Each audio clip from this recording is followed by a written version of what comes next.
Why, hello, folks. All right, so first up, quick one.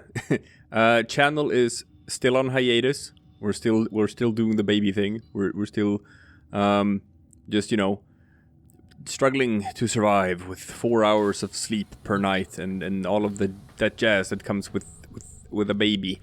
So, we're still gonna drift along for a while without any new content, but I would be remiss if I did not do something regarding this last Devstream, the big Duviri reveal Devstream, because there was so much cool stuff in there, and there was so much that I'm like actually genuinely excited about and want to talk about. So I have to make a video where we have to cover this, and I have to give my input regarding some things that are like honestly lore-wise, like story-wise, because this Devstream, I'm gonna say, hard confirms a bunch of my theories that I have had about where the story is going for quite some time.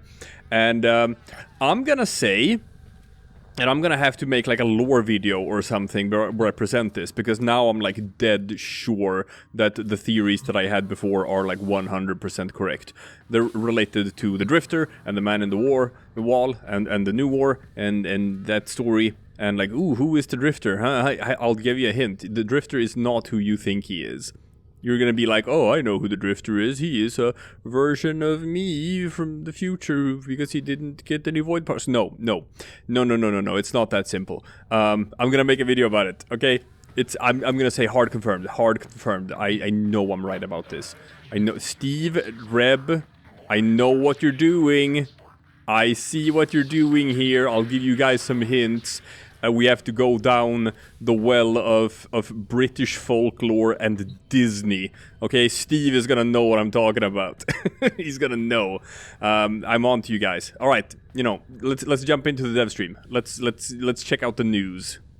It's Hildryn Prime Access. Yay! She is incredible. Our absolute queen of the barbarian gold aesthetic. Love her. Of course, with Hildryn Prime comes the Balefire Charger Prime. And then her Syandana of choice is the Serator Syandana. So we have the Serator Prime Syandana coming. Oh, it's like a void jetpack. Here we have the Larkspur Prime. It's so Bit of a big gun. chunky. And then she has a Sentinel of her choosing. The A one, little the bud. only Shade Finally. Prime Sentinel, finally! It has been years. Introducing the Hemet Prime Sentinel accessories. Oh, cool. Coming to you March 15th on all platforms, Hildryn Prime Access with all of the things we just talked about and listed. So make your get your relics ready to crack, get your syndicate standing up, and Hildryn Prime. All right, first up, we got Hildryn Prime. I love the aesthetics. I have to say that right away. I love the aesthetics of going like barbarian / cave woman. That is so cool. That is such a fantastic like just visual design for her after like the bodybuilder aesthetic of base Hildryn. No, yeah, barbarian queen. Holy hell, that's rad. Now, as for Hildryn herself, if she's gonna be like touched up or something when they prime her, we'll see. Maybe, I don't know. Hildryn, if you look at my roster review, which you should be looking at my 3-hour-long roster review video, because it's the best roster review video out there. Because I give good grades to good Warframes, and I give bad grades to bad Warframes, like in Naros, who's a bad Warframe. No, but for real. Hildryn is sort of middle of the pack. She's sort of like just kind of mid. She not really a standout in most regards. Middle of the road in power level, middle of the road in fun factor, middle of the road in just about everything. So she's not like in a bad state. It's not like she's like desperately needs a rework some other Warframes, but she could probably be touched up to be a bit more fun. And if I were to touch her up, I would probably do something with her number 4 ability to make it more worth your while to use it. Otherwise, her number 1, the Balefire caster, it's okay. It's good for popping nullifier bubbles, I guess. But then her good abilities, her number 2 and her number 3, they're just auras that are like just around her. You can spam cast her number 2, sure, but it's just like a pulse that drains shields and armor. And her number 3, it's an aura that hurts enemies. But that's kind of like not super fun. It's not a very active playstyle. It's a kind of like set it and forget it abilities where you turn them on and they are on and they give you help, but you don't really like think all that much about using them actively. Sort of like Mesa. Mesa's 2 and 3 kind of like function the same way. But then Mesa has her alt, which you switch on and you build Mesa around her alt, and that's cool. Like that's the thing that sort of brings the whole thing together. With Hildryn, that's supposed to be her 4 as well. Just going into this flying Death Valkyrie from above, shooting missile thing. But the problem is that ability isn't all that good. And it locks you out from being able to do so many things while it's active. So I think they need to do something with Hildryn's number 4 to actually make it worth your time to use that ability. That would be nice if they did that. It would go a long way to fixing Hildryn's problems. She doesn't have big problems compared to other Warframes, but that is a problem. They could make Hildryn better and more fun to play if they do something with her number 4 ability. That's about it. But visually, the design, it's gorgeous. It's absolutely gorgeous. Hildryn Prime, I'm gonna farm for her immediately. Because holy shit, that looks fantastic. It's one of those things like Nova's Deluxe. It was like I didn't like Nova all that much before. But then her Deluxe skin came out and it's just everything that Nova should be. It looks so cool. It was like now it's fun to play Nova just because I can play Nova with this skin. I didn't think it was fun to play Nova with her base skin. So that's kind of my thing with Hildryn as well. This Prime looks gorgeous. It looks way better than her Deluxe skin, and I like her Deluxe skin, but this is just, oh my god. Oh my god, it's like slam dunk. Now, not every skin presented in this stream is a slam dunk, and we'll get to that, and you know what we're talking about. But there's some cool stuff as well. So moving on to the Tenno gen. Have the Calyx ear accessory for your operator. We have 2 Cyandanas, the first being the Alokana Cyandana, and the... Oh my god! This one is probably my favorite name that I can't pronounce. Retro Rollist. A Gauss skin. Oh my god, this is the Gauss Nitrolus skin. Finally, my boy getting some skins. And then the Caliban Scion helmet will be coming. Get close in on that. Very That looks cool, yeah, amazing. And then a Zaku Dathia skin and helmet coming as well. Wow. That's cool. Infested Zaku. Ooh, Terrifying.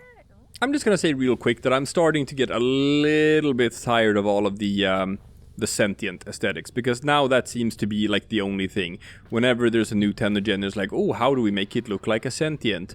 We're doing it for everything now. It's for the Lisette, and can we just do something with Tenno gen now that's like not sentient design? I don't know. Hey, if you like that, you like it. That's fine. Good for you. You're eating well if you like sentient inspired design. But if you want something else, then it's slim pickings. Anyway. Now on to the cool stuff. Now on to the really cool stuff. It's Duviri time. Dominus, oh Dominus. It is a well-known fact that the unbent knee must be broken. His curse upon you. Suvatasa, Zuharufa.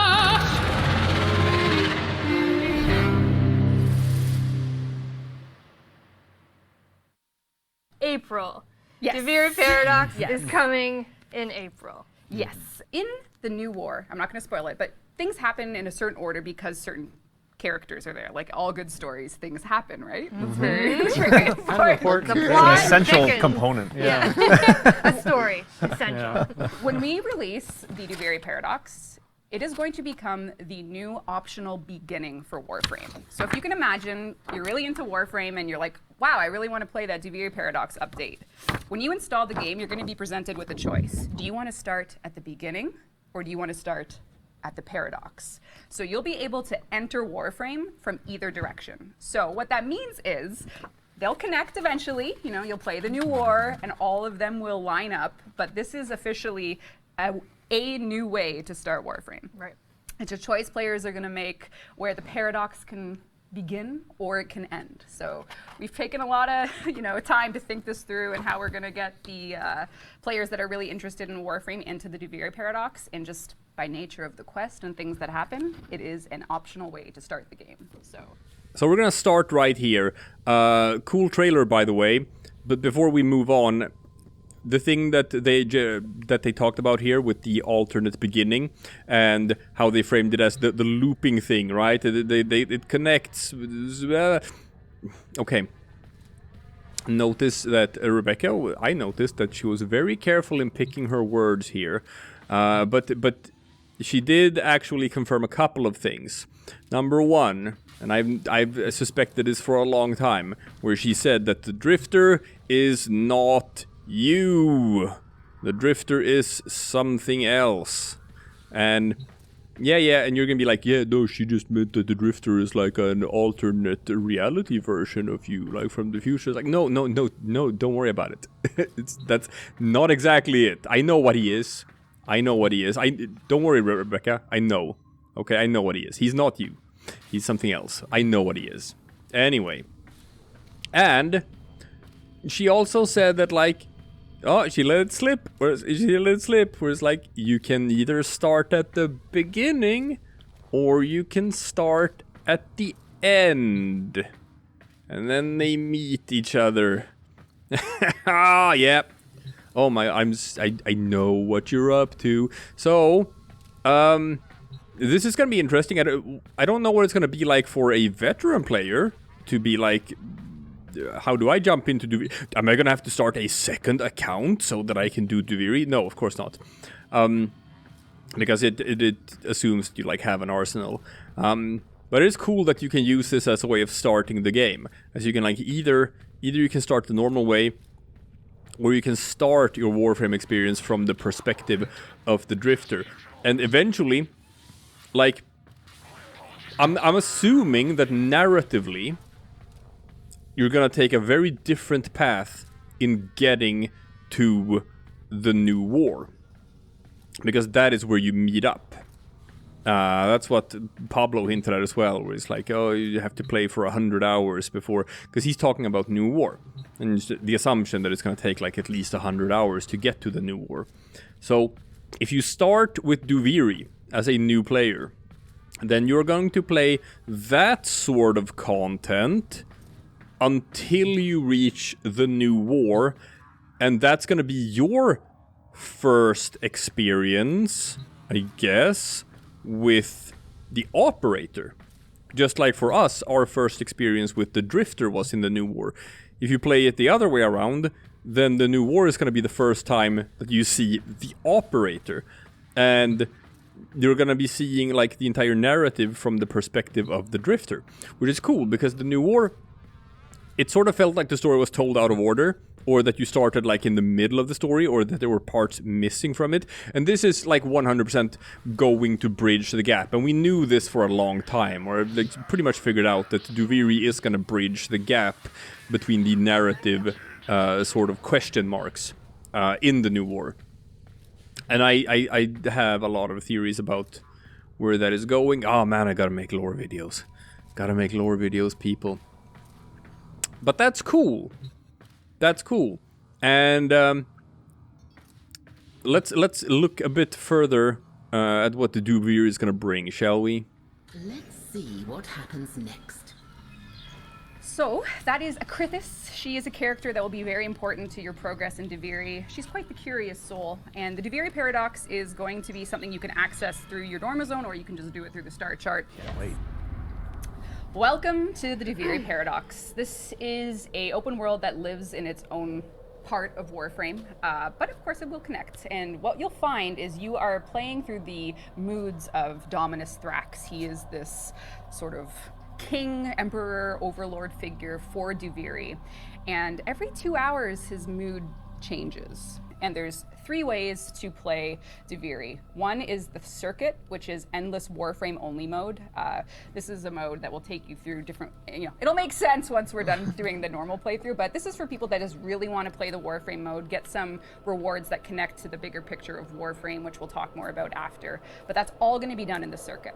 Then there's the lone story. This is for people that maybe don't want to do things like fishing or our version of conservation, which you'll see. But this is for people that just want to go through the joy spiral to get their, daily reward.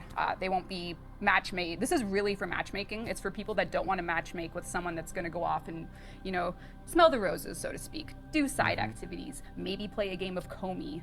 Those types of things wouldn't spawn here. This is for people that are solely in that, get her done state of mind. And then, of course, the Duviri experience, which is how we intend the day to perhaps unfold, where someone can be match-made and experience all Duviri has to offer. You can play side activities, you can explore the open world, and you can spend your time being distracted, really, and getting yourself geared up for perhaps the boss fight at the end. So this open world doesn't have a town. This open world has a sanctuary starting point, which is where you determine how you're going to play the Duviri Paradox that game. This is very different, Tenno. This is unlike any other open world, truly, but it is like a fresh wrap on Warframe that you know and love.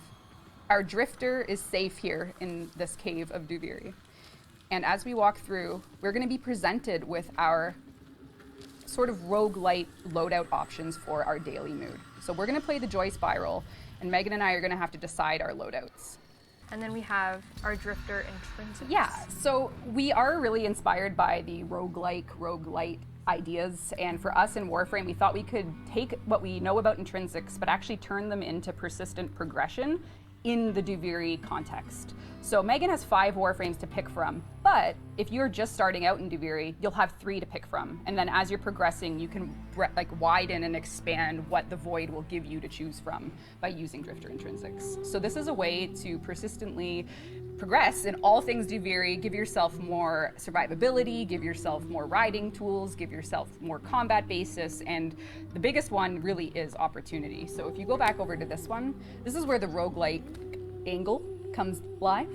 And of course, this is where we'll talk a little bit about, combat and stuff once we go out there. Because we're in the Drifter's elements, the Drifter is able to do something that players have requested for a long time, which is Drifter Melee. And they're going to be able to pick from a variety of stances. These stances will be ways, you'll unlock these with progression. So you'll start off with the Sun and Moon that you get from the quest, and then you'll be able to earn the rest of your melee stances. So Megan's going to go with a 2. I'm a big hammer kind of big hammer. So, you can smack the dummy a little if you want. Show the dummy. Idiot. What an idiot. Why don't we hover over that mysterious figure on the right there? I'd be curious what it says. individual? An ally from an unknown time and place. Duviri is quite strange. I don't know. Maybe we should let the players... We'll let them stew on that one a little bit. So we are going to, because we're going to say that Duviri is essentially transient. The Drifter, the Void, the Loop, the Spiral, all of these things mean that the choices you make affect that gameplay session only. It's a run you're doing. So you don't need to, if you don't own something, we will offer you loaners, we'll offer you loaner mods. But if you have gear, and say I have my Valkyr Prime, for instance, I have several Umbra Former in her, I get that version of her. So that will be what I choose. Megan, you're going to pick Hildryn. I can't imagine you wouldn't. I have to pick them. And then your weapons appear, and then you can pick the next part of your loadout. And because I am max ranked, my Drifter Intrinsic, I have more options for my weapons. You unlock them as you continue through your Drifter Intrinsic. You get more options of the Warframes as well, and work your way up from there. I'm just going to see what speaks to me. So because Megan and I are max rank characters, we start in Teshin's cave with a decree to choose. And this is when we're going to start building our run loadout. So Megan, if you hit Q, let's take a look at some of your options. So Megan gets to pick her first decree, which is going to be her first choice for her build. And as we play and do the daily adventure, we're going to get more of these. So by the end, we could have up to 10, 15, just crazy upgrades that only exist for that session. All right, out we go. All right, Today's adventure that we're playing is the Harbinger of Joy. Ask the Mexican guy. That's all right. I don't know. So we are out in the open world of Duviri. We are in the Joy Spiral, which, you know, for the art team, for the sound team, you needed to make it a happy place. Yes, and that is quite high. Yes. Yeah, if you guys remember from the TennoCon demo, in that one, like at the end, the sky goes red and there's meteors coming from. So that's anger. Yeah, and you no can put angry that face in in the sky here. Yeah, Yeah, this it is... If you contrast that with Joy, basically every one of the moods has different soundscape, different visuals, enemies change abilities. There's it's important to us that it just feels different whenever you're playing one of those. And that's really like, you know, the kind of leaning on that roguelike vibe is, you know, the world changes every 2 hours, and every time you play, it offers different Warframes, some that you might have never used, but you get some loner mods so you can pick them up and see how they feel. You get a variety of weapons, and then you get the decrease on top. So hopefully that can make it so that, you know, it feels varied every time you play. All right, so Warframe is going roguelike. I kind of love it.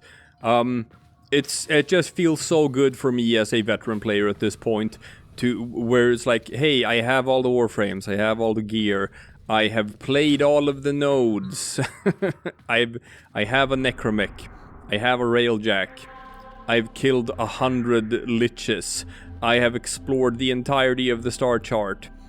I log in to do my dailies and my sorties and my Archon hunts, and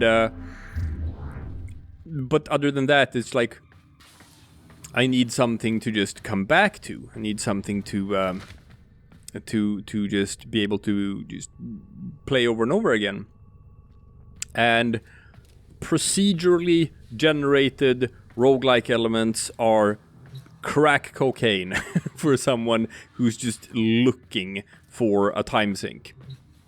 It's wonderful.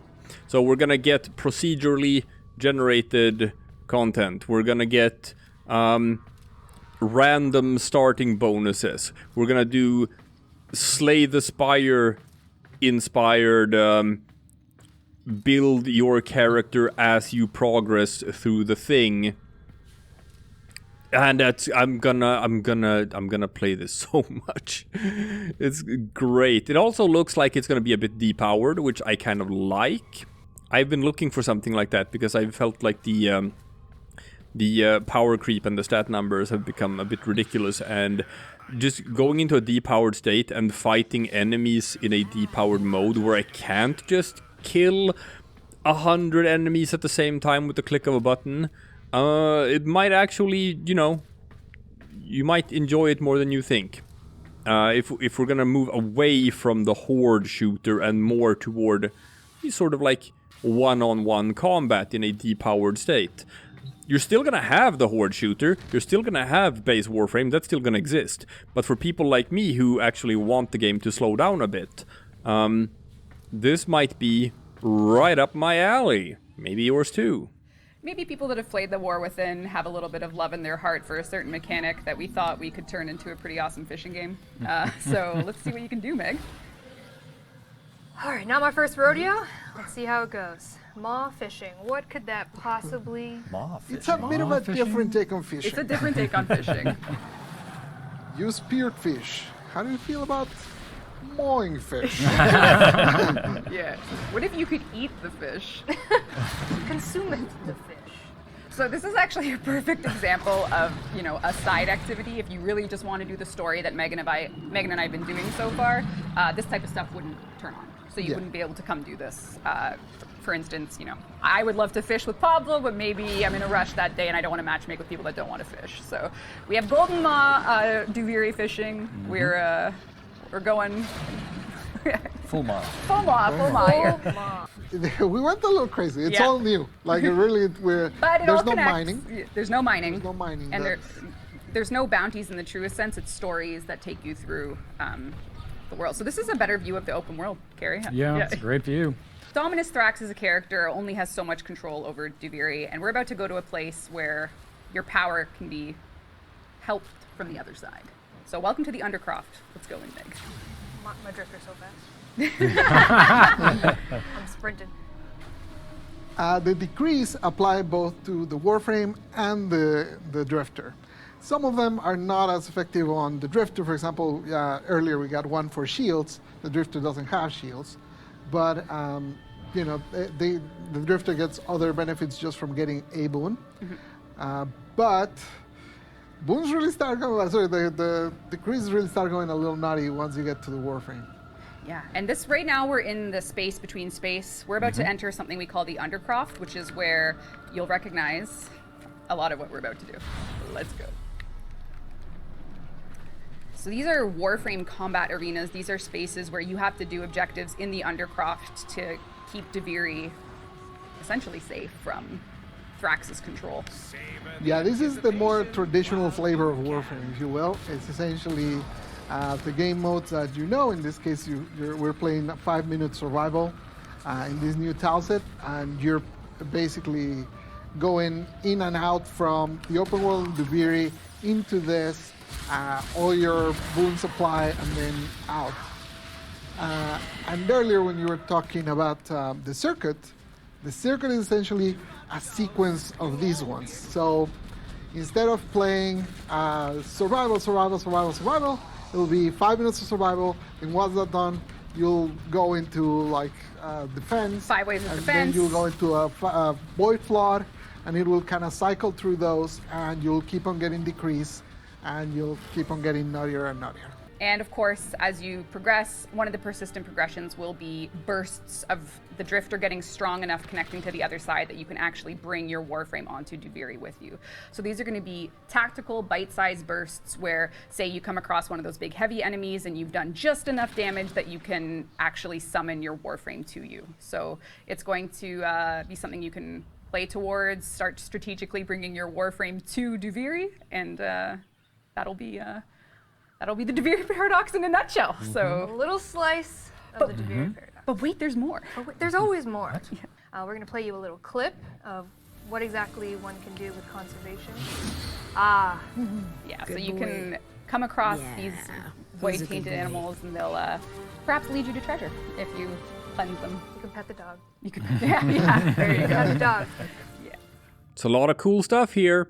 You have elements of the open world. You have the fishing, even though it's a new way of fishing that looks more fun and engaging than the previous ways.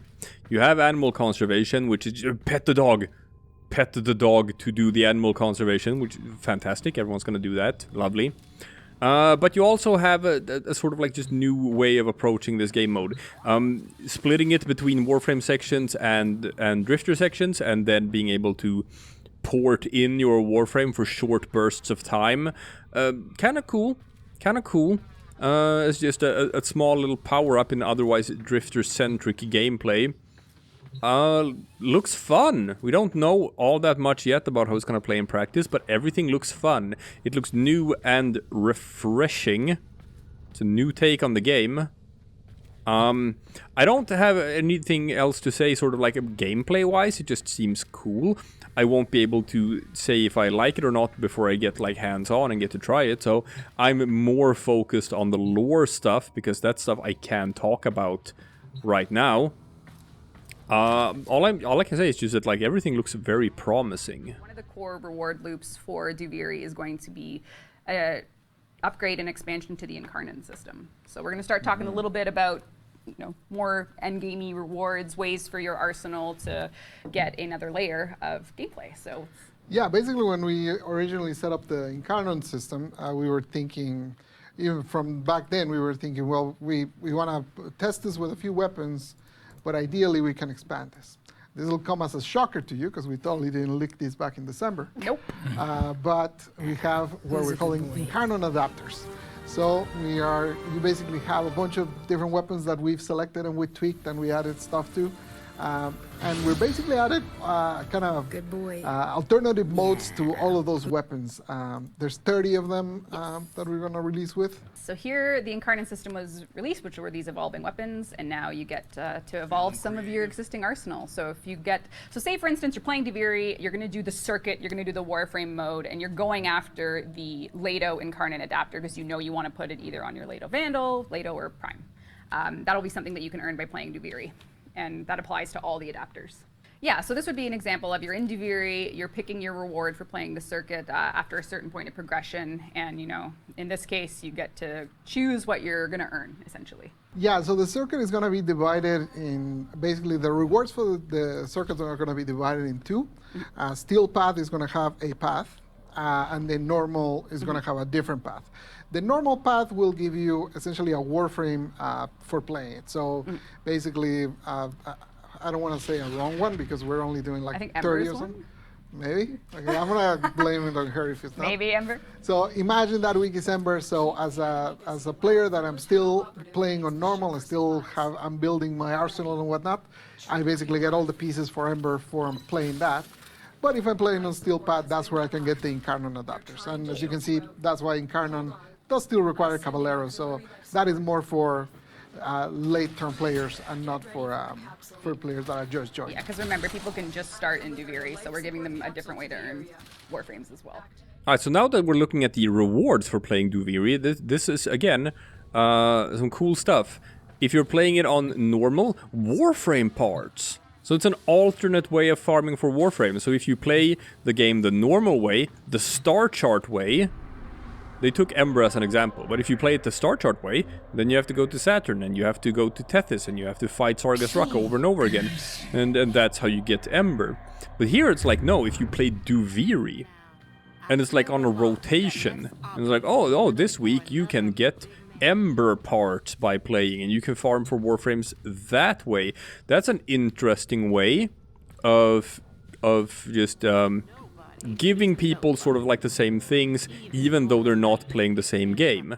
If you have a new player who's playing Duviri, you still need a way of being able to farm for all the stuff, I guess. So that's cool. But then they were like, well, if you have everything and you've like unlocked the steel path, then you instead get these incarnon adapters, so you can turn weapons into incarnon weapons, and they're gonna do this with a bunch of weapons that we already have. Old weapons that can get touch-ups. We've seen the Lato, we've seen like the Dread. I think they data mined a bunch of them to see what weapons they are and what the bonuses are going to be as well. It's already out there in like spreadsheets. So possibly a way of bringing life to a bunch of new weapons that don't see use anymore. And a new thing to grind for forever and ever and ever and ever. Grind forever, because this is Warframe and we gotta grind forever. But that's fine. I like having long-term projects.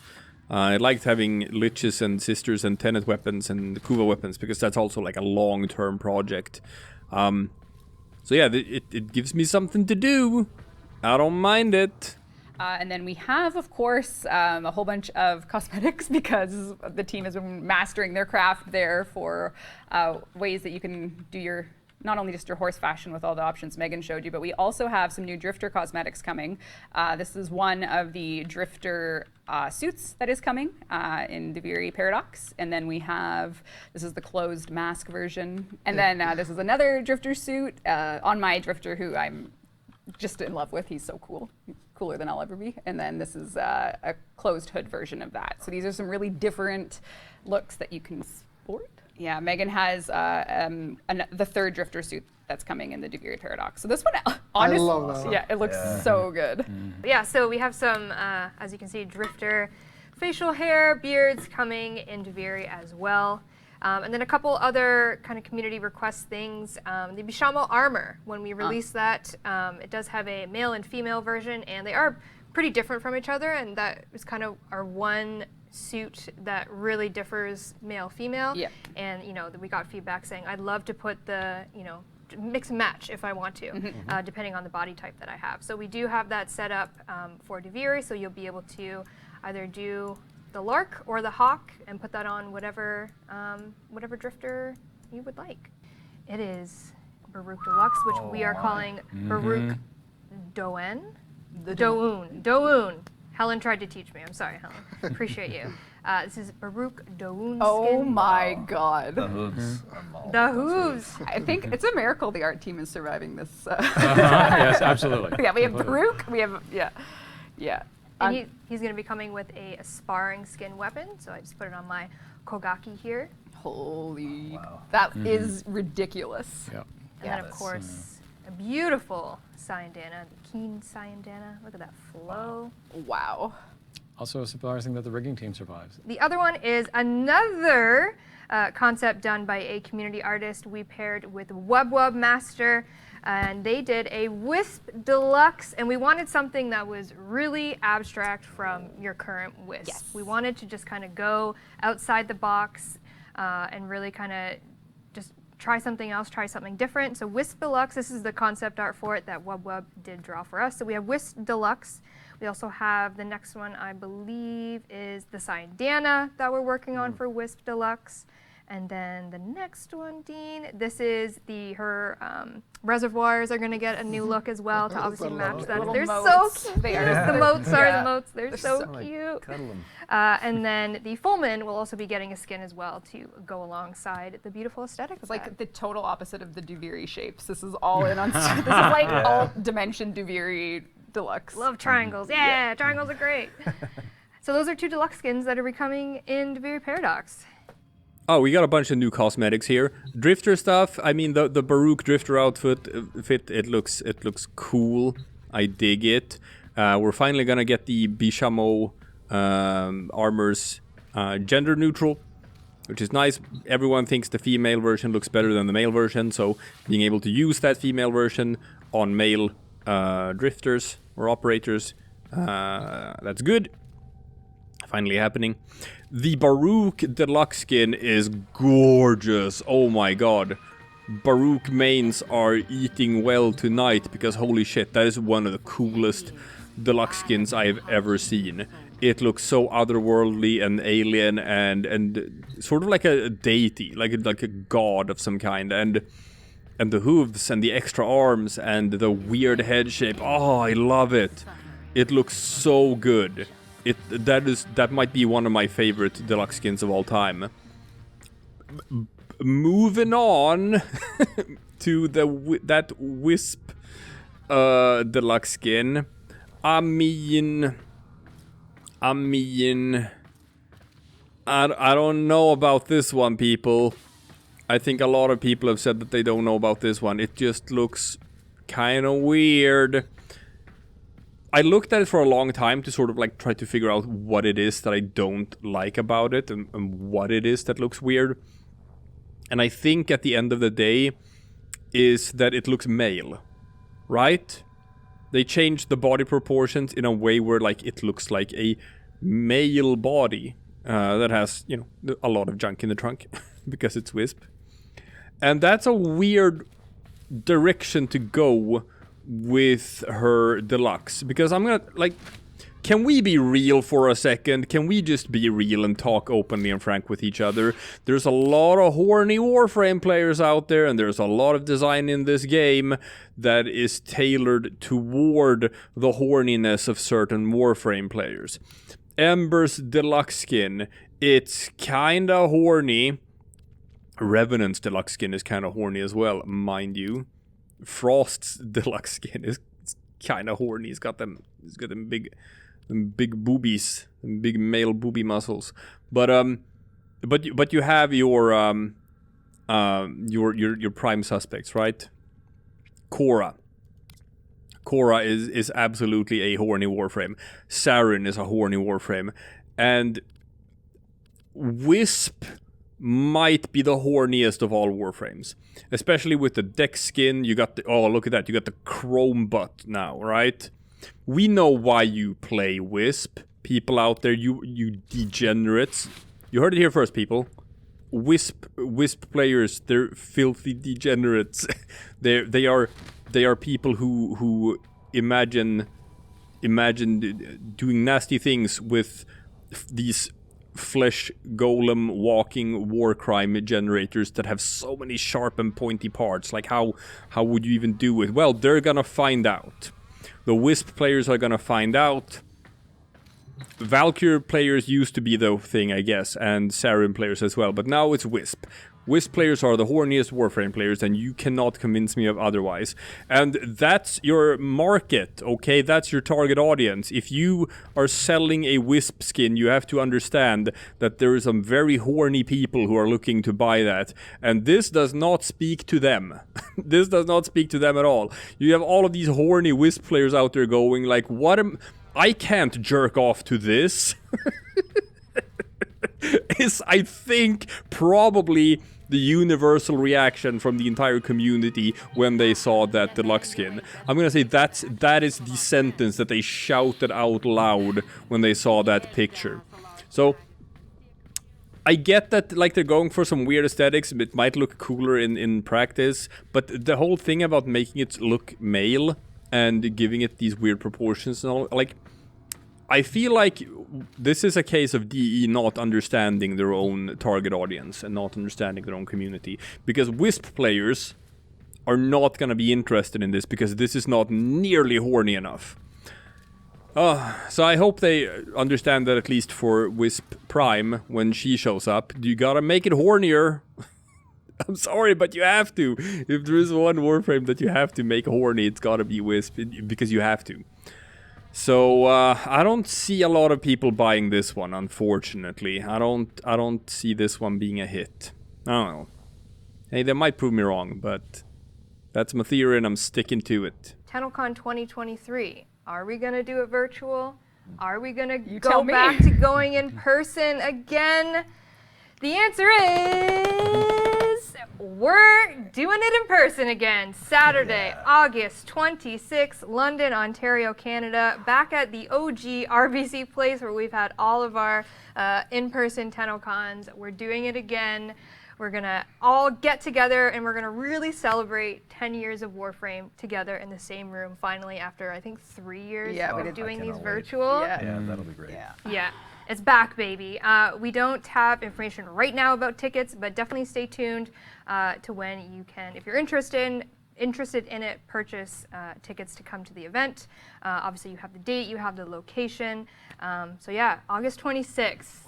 Next big milestone. It'll still be streamed. Don't worry if you course. can't make it to London, Ontario. We know it's a sort of obscure hub for the gamers. We're not one of the most popular cities in the world? No, it will be streamed, so don't worry. If you can't make it, it's not like we're going to not show you what we're working on. You just, Yeah, there'll be, we'll have some panels. We'll record them and put them up on YouTube like we normally do, and then Tenno Live will be just that big celebration. What's next for Warframe? Duviri will be old news by then. Yeah. What else are we working on? Yeah, so last year when we did it, and we were still in a convention center, but it was like 20 people. Yeah. It was sad You not could to hear have people's everyone there. shoes squeaking on the floor. It was so quiet in there. And it was like, oh, what a celebration. And some of my best, talking about 10-year anniversary, some of my best memories were from those TennoCons where everyone got to come, and well, not everyone, but like a bunch of fans every got single to come. person. Every single person in the world came. Those were very memorable, and I'm looking forward to doing it once again. And finally, we got the news that TennoCon is once again gonna be live and in person in the arena. Wow, that's rad. Wish I could go. Probably can't. I don't know. It's like, hey, I don't know if you know this, if you watched this channel for a while, but we just had a baby. So traveling and doing stuff for ourselves is not really a thing right now, since everything we do is just to placate this milk guzzling little void. But and it's just one day, right? You'd have to go to Canada just for one day. I can see you doing that if you're like based in the US or something, but like I'm in Sweden. You expect me to take one day off just to go to Canada? Like, I've always wanted to go to TennoCon, because I haven't been able to for the past couple of years because of COVID, and because there hasn't been a TennoCon in person. And, before that, it was like when I was sort of like starting out with Warframe, but like everyone I've talked to who has been to TennoCon says it's like a great experience and it's really fun and it's sort of like binds the community together and it's like it's a good thing to do. I'm just not sure that this year is the year that I will be able to do it. I get, like, sure, end of August, start of September, like, it's a long way off, but, probably not in the cards for me this year, which is sad. But oh well. Good for everyone else who will be able to do it live and in person again, because I know people have missed it, so that's cool. Anyway, that was the dev stream. The Duviri stuff is cool. Release date, we got our release month. Coming in April. Duviri coming in April, and I'm gonna... Maybe by then, you know, the channel at least will sort of like, we have reached a point where we can figure out like how to make content on the channel. Because I do want to make content about Duviri, and I hope I will be able to. Before then, I gotta start cracking out some lore videos, because man... Rebecca, Steve, I know what you're doing with the Drifter, I know. I want to talk about it, but it's got to be a lore video, and it's going to be a long one, and it's going to be a project. I don't know. Maybe that's going to be like the only thing that I'll be able to make for the channel in like March. If I can just churn out some lore videos. Maybe 1 or 2. We'll see. Other than that, thank you for your patience. Thank you for waiting while me and Anna figure it out. And we'll see you again. Eventually. Soonish. Hopefully. Alright, that's the video. Thank you for watching. Bye-bye.